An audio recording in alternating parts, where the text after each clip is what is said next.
మిత్రులకు నమస్కారం. రేపటి నుండి శాసనసభ సమావేశాలు జరగబోతున్నాయి. గత కొంతకాలంగా స్పీకర్ గారిని కలవడానికి రాతపూర్వకంగా కూడా అనుమతి కోరితే వారు అందుబాటులో లేరని చెప్పి స్పీకర్ కార్యాలయం మాకు అపాయింట్మెంట్స్ ఇవ్వలేదు. అయితే ఈనాడు స్పీకర్ గారిని కలిసి ప్రధానంగా రెండు కీలకమైన అంశాలను స్పీకర్ గారి మీ దృష్టికి తీసుకురావడం, ఫిర్యాదు చేయడం జరిగింది. మొదట గత శాసనసభ సమావేశాలలో తెలుగుదేశం పార్టీకి సంబంధించిన 12 మంది శాసనసభ్యుల పార్టీ ఫిరాయింపుల ఫిర్యాదుల స్పీకర్ కార్యాలయంలో ఉండగానే వాళ్ళందరూ ఒక లేఖ ఇచ్చిందని ఆదరబాదరగా వాళ్ళని టీఆర్ఎస్ పార్టీలో విలీనం చేసి టీఆర్ఎస్ సభ్యులతో పాటు వాళ్ళ సీట్ల కేటాయింపులు చేయడం జరిగింది. దీనికి సంబంధించి తెలుగుదేశం పార్టీ హైకోర్టు దగ్గరికి వెళ్ళి న్యాయస్థానం తలుపు తడితే అక్కడ స్పీకర్ కార్యాలయము అదేవిధంగా పార్టీ ఫిరాయించిన శాసనసభ్యుల మధ్య తెలుగుదేశం పార్టీ వాద ప్రతివాదనలు జరిగిన తర్వాత హైకోర్టు విస్పష్టంగా తీర్పునివ్వడం జరిగింది. వీళ్ళ మీద పార్టీ ఫిరాయింపుల ఫిర్యాదులు స్పీకర్ కార్యాలయంలో ఉన్నప్పుడు వాటిని పరిష్కరించకుండా పార్టీ విలీనం చెల్లదు, తక్షణమే ఆ విలీనాన్ని నిలిపివేస్తూ 90 రోజులలోగా ఈ పార్టీ ఫిరాయించిన సభ్యుల మీద చర్యలు తీసుకోండి అని చెప్పి హైకోర్టు న్యాయమూర్తి గారు స్పీకర్ కార్యాలయానికి ఆదేశాలు ఇవ్వడం జరిగింది. ఈ ఆదేశాలను స్పీకర్ గారికి మేము రాతపూర్వకంగా స్పీకర్ కార్యాలయానికి కూడా తెలియజెప్పడం జరిగింది. ఆ ఆదేశాల ప్రకారం వాళ్ళ మీద అనర్హత వేటు వేసే వరకు తెలుగుదేశం పార్టీ సభ్యుల సంఖ్య 15, ఆ 12 మందిని కూడా తెలుగుదేశం పార్టీ సభ్యులుగా పరిగణించి శాసనసభలో సీట్ల కేటాయింపులు కూడా మా పార్టీ వాళ్ళందరినీ ఒకే దగ్గర కూర్చునే విధంగా స్పీకర్ గారు గతంలో ముందు వరుసలో ఉన్న తెలుగుదేశం పార్టీ శాసనసభ్యులను తీసి 3, 4 వరుసలకు మార్చినప్పుడు మేము ఎందుకు ఈ విధంగా జరిగిందంటే 5 మంది కంటే ఎక్కువ శాసనసభ్యులు ఉన్నప్పుడు మాత్రమే మొదటి వరుసలో సీట్లు కేటాయించడం జరుగుతుందని చెప్పడం జరిగింది. ఇప్పుడు హైకోర్టు ఆదేశానుసారం తెలుగుదేశం పార్టీ తరఫున 15 మంది శాసనసభ్యులు ఉన్నట్టు శాసనసభలో, కాబట్టి ముందు వరుసలో సీటు కేటాయించడమే కాకుండా ప్రశ్నోత్తరాలకు సంబంధించి కూడా ప్రతిరోజు 10 ప్రశ్నలు తీసుకుంటున్నారు. కాబట్టి శాసనసభలో 11% మెజారిటీ ఉన్న తెలుగుదేశం పార్టీకి 10 ప్రశ్నలలో ప్రతిరోజు ఒక ప్రశ్న తప్పకుండా వస్తుంది. కాబట్టి ప్రతిరోజు ఒక ప్రశ్నను ప్రశ్నోత్తరాల సమయంలో తెలుగుదేశం పార్టీకి అవకాశం ఇవ్వాలని, అదేవిధంగా శాసనసభలో చర్చలు జరిగినప్పుడు సభ్యుల ప్రాతిపదికన సమయాన్ని కేటాయిస్తారు. కాబట్టి 15 మంది శాసనసభ్యులు తెలుగుదేశం పార్టీ తరఫున ఉన్నారు. కాబట్టి మా సమయాన్ని కూడా 15 మంది శాసనసభ్యులను పరిగణలోకి తీసుకొని సమయాన్ని కేటాయించాలని చెప్పి కూడా స్పీకర్ గారికి తెలియజెప్పడం జరిగింది. అంటే ఈనాడు సీట్ల కేటాయింపుల విషయంలో, ప్రశ్నోత్తరాల కేటాయింపుల విషయంలో, సమయాన్ని కేటాయించే విషయంలో, హైకోర్టు తీర్పును అమలు చేసే విషయంలో ఈ 4 ప్రధానమైన అంశాల మీద స్పీకర్ గారికి ఫిర్యాదు చేయడం జరిగింది. స్పీకర్ గారు కూడా వీటన్నిటిని పరిశీలిస్తామని కూడా చెప్పడం జరిగింది. ఇదే కాకుండా ఇంకొక అంశం మీద కూడా స్పీకర్ గారికి రాతపూర్వకంగా ఫిర్యాదు చేయడం జరిగింది. గతంలో క్యాబినెట్ హోదా ఇచ్చుకుంటూ పార్లమెంటు సెక్రటరీలను నియమించినప్పుడు హైకోర్టు తలుపు తట్టడం జరిగింది. అప్పుడు హైకోర్టు రాష్ట్ర ప్రభుత్వాన్ని కోర్టుకు పిలిచినప్పుడు మీరు రాజ్యాంగం ప్రకారం శాసనసభలో సభ్యులలో 15% మించి మంత్రివర్గ హోదా ఇవ్వడానికి వీల్లేదని రాజ్యాంగం చెప్తున్నప్పుడు ఆ విధంగా 120 మంది శాసనసభ్యులు నామినేటెడ్ ఎమ్మెల్యేతో కలిపితే 120 మంది శాసనసభ్యుల సంఖ్య ఉన్నది శాసనసభలో. ఆ ప్రకారం 18 మంది కంటే ఎక్కువ ఈ రాష్ట్రంలో మంత్రి హోదా ఇవ్వడానికి వీల్లేదు. ఇది రాజ్యాంగం చెబుతున్న విషయం.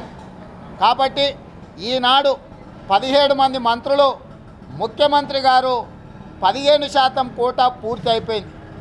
కానీ రాజ్యాంగ ఉల్లంఘనకు పాల్పడి హైకోర్టు తీర్పుకు వ్యతిరేకంగా ఇప్పటి వరకు ముఖ్యమంత్రి గారు దాదాపుగా 25 మందికి క్యాబినెట్ హోదా ఇచ్చి వాళ్లకు అన్ని రకాల సౌకర్యాలు ఇవ్వడమే కాకుండా వాళ్ళు బ్లూ లైట్ పెట్టి తిరగడానికి కూడా ఈ రాష్ట్ర ప్రభుత్వం అనుమతులు ఇచ్చింది. అంటే ఈనాడు స్పష్టంగా గతంలో చీఫ్ సెక్రటరీ గారు ఇచ్చిన ఆదేశాల ప్రకారం ఈనాడు రోడ్డు ట్రాన్స్పోర్ట్ కమిషనర్ గారి వెబ్సైట్లో ఉన్న ఆదేశాల ప్రకారం ఈ రాష్ట్రంలో స్పీకర్ గారు, కౌన్సిల్ చైర్మన్ గారు, డిప్యూటీ స్పీకర్ గారు, డిప్యూటీ చైర్మన్ గారు, ముఖ్యమంత్రి గారు, మంత్రివర్గ సహచరులు తప్ప ఎవరు కూడా బ్లూ లైట్ వాడడానికి లేదు. స్పష్టంగా ఆదేశాలు ఉన్న ఈ ఆదేశాలను ఉల్లంఘించి ప్లానింగ్ బోర్డు వైస్ చైర్మన్తో సహా కార్పొరేషన్ చైర్మన్ల ముసుగులో, సలహాదారుల ముసుగులో రకరకాల అనుమతులతోటి ఈరోజు క్యాబినెట్ హోదా కల్పించడమే కాకుండా వాళ్లకు బ్లూ లైట్ వసతులను కల్పించడం ఈ రాష్ట్ర ప్రభుత్వం అటు రాజ్యాంగాన్ని ఉల్లంఘించడమే కాకుండా రాతపూర్వకంగా చీఫ్ సెక్రటరీ గారు ఇచ్చిన ఆదేశాలను కూడా ఉల్లంఘన జరుగుతుంది. కాబట్టి వీటికి సంబంధించి ఏదైతే పార్లమెంట్ సెక్రటరీల సందర్భంలో హైకోర్టుకు స్పష్టంగా ఆదేశాలు ఇచ్చింది హైకోర్టు రాష్ట్ర చీఫ్ సెక్రటరీ గారికి, కోర్టు అనుమతి లేకుండా మీరు ఎవరికి కూడా క్యాబినెట్ హోదా ఇవ్వడానికి లేదు అంటే ఆనాడు రాష్ట్ర ప్రభుత్వం కూడా ఆ ప్రకారంగా అఫిడవిట్ ఫైల్ చేయడం జరిగింది. ఈరోజు కోర్టు ఇచ్చిన ఆదేశాలను ఉల్లంఘించి పదే పదే మంత్రివర్గ స్థాయి హోదా ఇచ్చి బ్లూ లైట్ పెట్టుకొని తిరిగే విధంగా జిల్లాలలో అధికారుల మీద, రాజకీయ వ్యవస్థ మీద, మొత్తం వ్యవస్థల మీద అజమాయిషీ చేయడమే కాకుండా పెత్తనం చెలాయిస్తున్నారు, కర్ర పెత్తనం చెలాయిస్తున్నారు బ్లూ లైట్లు వేసుకొని తిరగడం ద్వారా. కాబట్టి ఈ అంశాలకు సంబంధించి కూడా స్పీకర్ గారికి స్పష్టమైన రాతపూర్వకమైన హైకోర్టు జడ్జిమెంట్తో సహా చీఫ్ సెక్రటరీ గారికి ఇచ్చిన కంప్లైంట్ కాపీతో సహా స్పీకర్ గారికి ఈరోజు ఫిర్యాదు చేయడం జరిగింది. తక్షణమే చీఫ్ సెక్రటరీ గారిని పిలిపించి వీటన్నింటిని పరిశీలించి ఈ ఉల్లంఘనలకు పాల్పడుతున్న అధికారుల మీద చర్యలు తీసుకోండి. డీజీపీని, చీఫ్ సెక్రటరీని, ట్రాన్స్పోర్ట్ కమిషనర్ను ముగ్గురిని పిలిచి చట్టానికి వ్యతిరేకంగా బ్లూ లైట్ పెట్టుకొని తిరుగుతున్న వాళ్ళను, మంత్రివర్గ హోదా అనుభవిస్తున్న వాళ్ళ మీద చట్టపరంగా చర్యలు తీసుకోండి అని చెప్పి స్పీకర్ గారి దృష్టికి తీసుకెళ్ళినాం, ఫిర్యాదు చేసినాం. స్పీకర్ గారు తప్పకుండా ఈ అంశంలో చీఫ్ సెక్రటరీకి, డీజీపీకి, ట్రాన్స్పోర్ట్ కమిషనర్కు ఆదేశాలు ఇస్తాడని మేము భావిస్తున్నాము.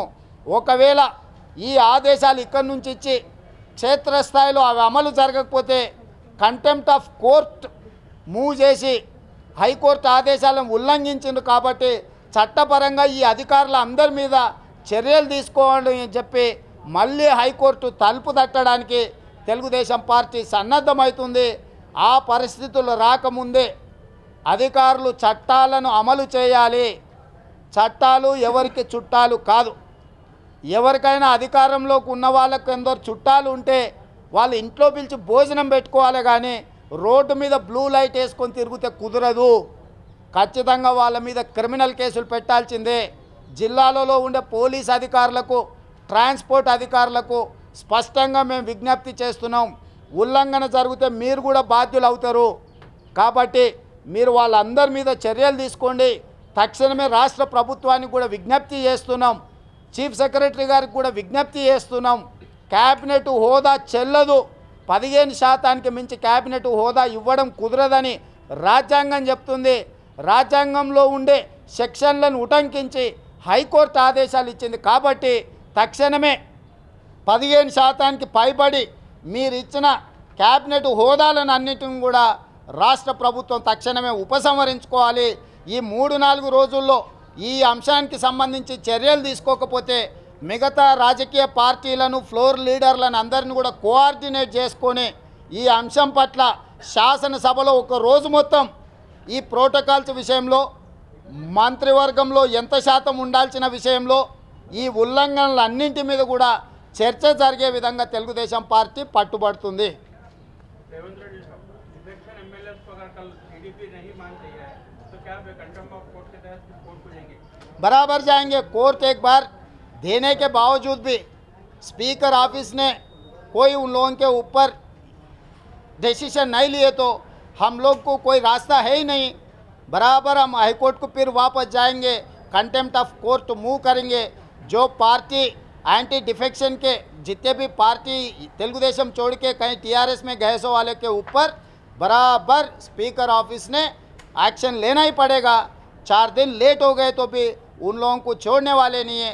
बराबर तेलुगुदेशम पार्टी लीगल फाइट करेगा. जिस दिन हमारे पार्टी को ले जाके टीआरएस में मिलाया उस दिन हम लोग रिटर्न कंप्लेंट स्पीकर साहब को दिए, मगर स्पीकर साहब ने कुछ उसके ऊपर एक्शन नहीं लिए. इसीलिए हम हाई कोर्ट को गए. हाई कोर्ट से हम आर्डर ला के स्पीकर ऑफिस में दे दिए. हाई कोर्ट को स्पीकर भी आए, ऑफिस भी, असेंबली सेक्रेटरी भी हाई कोर्ट में कंटेस्ट किए, चैलेंज किए हमारे सवाल को. तो फिर भी हाई कोर्ट स्पीकर ऑफिस और असेंबली सेक्रेटरी को क्लियर कट डायरेक्शंस दिए. अभी वो डायरेक्शंस 21 दिसंबर तक 3 मंथ्स कंप्लीट हो जा रहा है. 3 मंथ्स के अंदर एक्शन लो बोल के हाई कोर्ट ने डायरेक्शन दिया हुआ है. 21 दिसंबर खत्म होते ही हम लोग हाई कोर्ट में कंटेम्प्ट ऑफ कोर्ट मूव करेंगे. उसके जो होना है नतीजा हम देखा जाएगा. तो 21 तारीख तक आप इंतजार करेंगे? आप असेंबली चलने के दौरान 21 तारीख तक आप कॉल आउट करते नहीं करते? वो अलग है, ये अलग है. नहीं ना, आपके हाँ, system में 21 तारीख तक तो कंटेम्प्ट है. कंटेम्प्ट डालने के लिए हम इंतजार करेंगे. डिमांड करने में तो कल ही असेंबली में हम लोग डिमांड करेगा. कल इसके बारे में एहतजाज भी रहेगा? बराबर कोई मौका मिले तो स्पीकर साहब को असेंबली में हम पूछेंगे. क्या 15 लोगों को आपके साथ बिठाओ बोल रहे हैं? हाँ, हमारे सीट्स अलग बराबर है. वो असेंबली प्रैक्टिसेस है, पार्लियामेंट प्रैक्टिसेस है. हमारे 15 लोगों को अलग बिठाना है और हमारे पार्टी को सामने सीट देना है. जैसा असेंबली रूल्स है, rules and regulation colon sector के हिसाब से हम लोगों को जहाँ जहाँ बिठाना है, हमारे सीट जहाँ देना है बराबर देना पड़ेगा. वो हमारा हक है. हमारे हक को वो प्रोटेक्शन करने के लिए स्पीकर साहब है. हम लोग स्पीकर साहब को कंप्लेंट रिटर्न में रिक्वेस्ट किए. अभी स्पीकर साहब क्या डिसीजन लेगा हम लोग देखा जाएगा.